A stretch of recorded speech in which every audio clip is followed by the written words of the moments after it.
9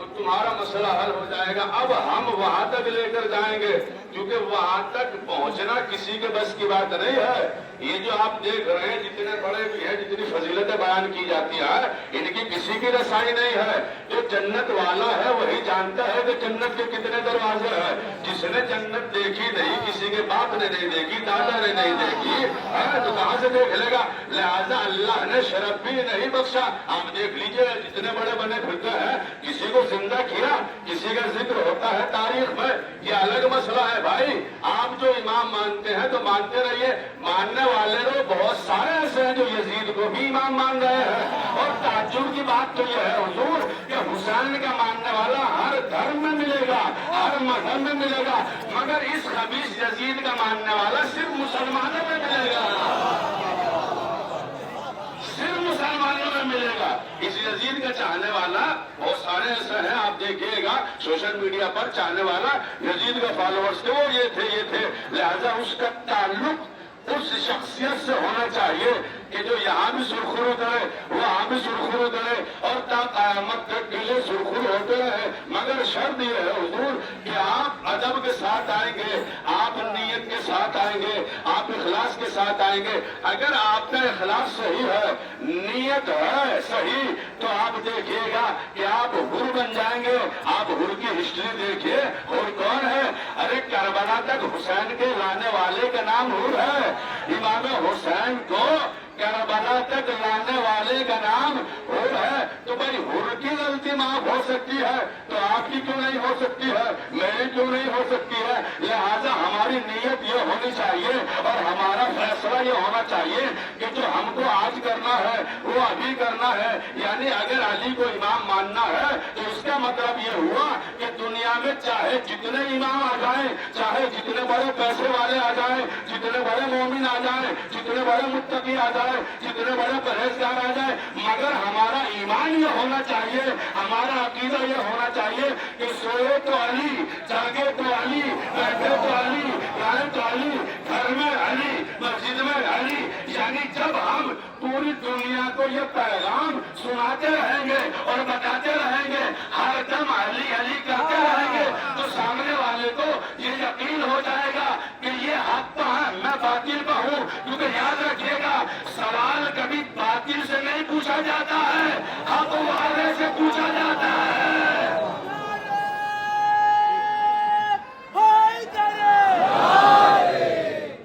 سوال ہمیشہ جو حق پہ ہوتا ہے, جو صراط مستقیم پہ ہوتا ہے, اس سے کیا جاتا ہے.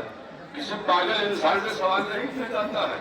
وہ کیا دین بتائے گا, کیا شریعت بتائے گا, اور کیا بتائے گا کہ کون ہے. لہذا بہت سارے امام ہیں, بہت سارے اس دنیا میں لوگوں نے بنائے ہیں کہ نہیں بنائے؟ لوگوں نے امام بنائے ہیں حضور.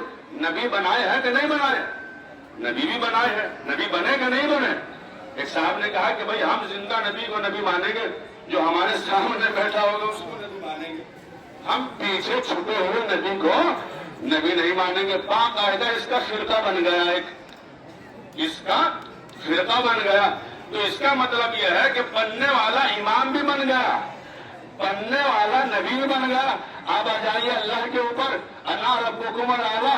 فرعون منحوس نے کہا کہ میں تمہارا سب سے بڑا پروردگار ہوں, میں تمہارا سب سے بڑا پروردگار ہوں. تو اس کا مطلب یہ ہے کہ انسان کے اندر اتنی جرأتیں بڑھ گئی اور اتنی طاقت آ گئی کہ اللہ کے مقابلے میں وہ اللہ بن گیا ہے, رسول اللہ کے مقابلے میں رسول اللہ بن گیا ہے, وہ امام کے مقابلے میں امام بن گیا ہے. مگر یاد رکھیے دنیا میں, پوری دنیا انسانیت میں کسی ماں نے ایسے بچے کو جنم ہی نہیں دیا کہ جو یہ کہہ سکے کہ میں وقت کا حسین ہوں, میں وقت کا حسین ہوں.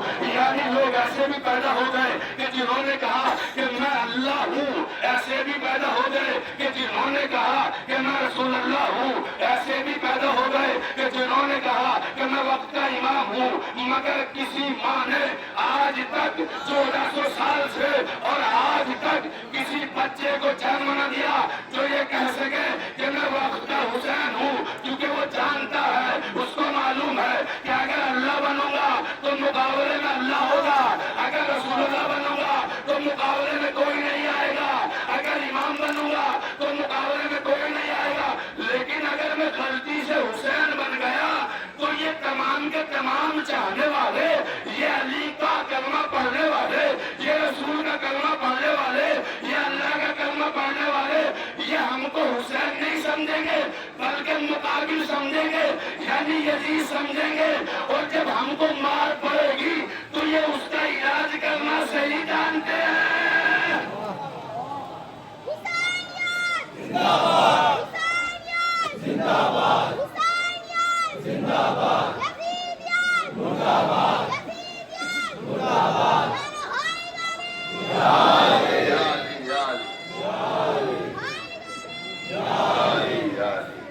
لہذا یہ اس کا علاج کرنا جانتے ہو، بالکل جانتے ہیں کہ اس کو جب یہ ماریں گے، اور کیوں نہیں ماریں گے، مارنا چاہیے۔ جب 12 دن کی جنگ ہوئی تو دشمن نے محرم سے پہلے جنگ رکوا دیا، بند کرو جنگ۔ کیوں؟ کہ حضور محرم آنے والا ہے، محرم سے پہلے بند کرو۔ اگر محرم سے پہلے بند نہ ہوئی تو محرم سے پہلے اسرائیل سمجھ کے مار رہے، محرم آ گئے تو یزید سمجھ کے مار رہے۔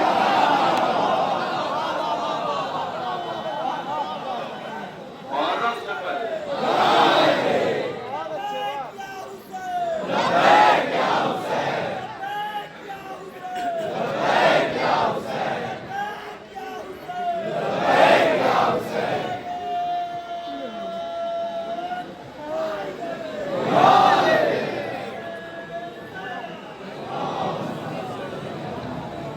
لہذا محرم سے پہلے جنگ بند کی جائے، بند کر دیا گیا جنگ، ختم اختتام پذیر، کہ ہر انسان کو پتا ہے کہ یہ پورا غصہ جتنا یزید کے اوپر ہے سب نکل جائے گا۔